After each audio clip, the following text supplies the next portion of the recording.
സ്വപ്ന പദ്ധതി നാടിന് സമർപ്പിക്കാനെത്തിയ പ്രധാന സേവകന് ഉജ്ജ്വല സ്വീകരണവുമായി അനന്തപുരി.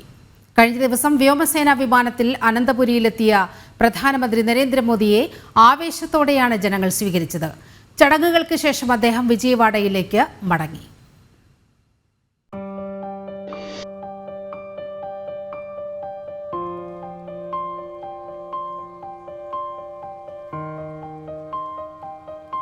കഴിഞ്ഞ ദിവസം രാത്രി 7:50 വ്യോമസേനാ വിമാനത്തിലെത്തിയ പ്രധാനമന്ത്രിയെ മുഖ്യമന്ത്രിയും കേന്ദ്രമന്ത്രിമാരും BJP നേതാക്കളും ചേർന്ന് സ്വീകരിച്ചു. പ്രധാനമന്ത്രിയെ കാത്ത് ആവേശത്തോടെ വിമാനത്താവളത്തിന് പുറത്ത് വലിയ ആൾക്കൂട്ടവും ഉണ്ടായിരുന്നു.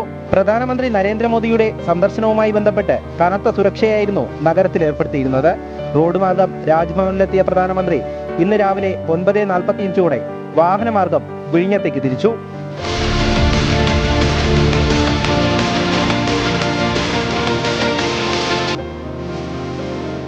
പാങ്ങോട് സൈനിക കേന്ദ്രത്തിലെത്തിയ പ്രധാനമന്ത്രി Mi-17 എന്ന സൈനിക ഹെലികോപ്റ്ററിലാണ് വിഴിഞ്ഞത്തേക്ക് എത്തിയത്.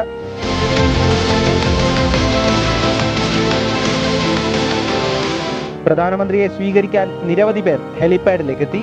തുടർന്ന് അദ്ദേഹം വിഴിഞ്ഞം തുറമുഖം രാജ്യത്തിന് സമർപ്പിച്ച് യാത്ര തിരിച്ചു.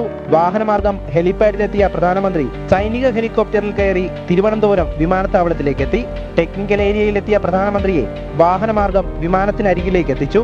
പ്രധാനമന്ത്രിയെ യാത്രയാക്കാൻ ഗവർണറും മുഖ്യമന്ത്രിയും ഉന്നത സൈനിക പോലീസ് ഉദ്യോഗസ്ഥരും BJP നേതാക്കളും ഉണ്ടായിരുന്നു.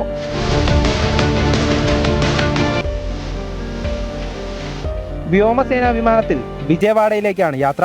രാജ്യത്തെയും ജനതയെയും വികസനത്തിന്റെ പാതയിലൂടെ നയിച്ച് വിശ്രമമില്ലാതെ പ്രധാനമന്ത്രി നരേന്ദ്രമോദി അടുത്ത കർമ്മമണ്ഡലത്തിലേക്ക് പോകുകയാണ്.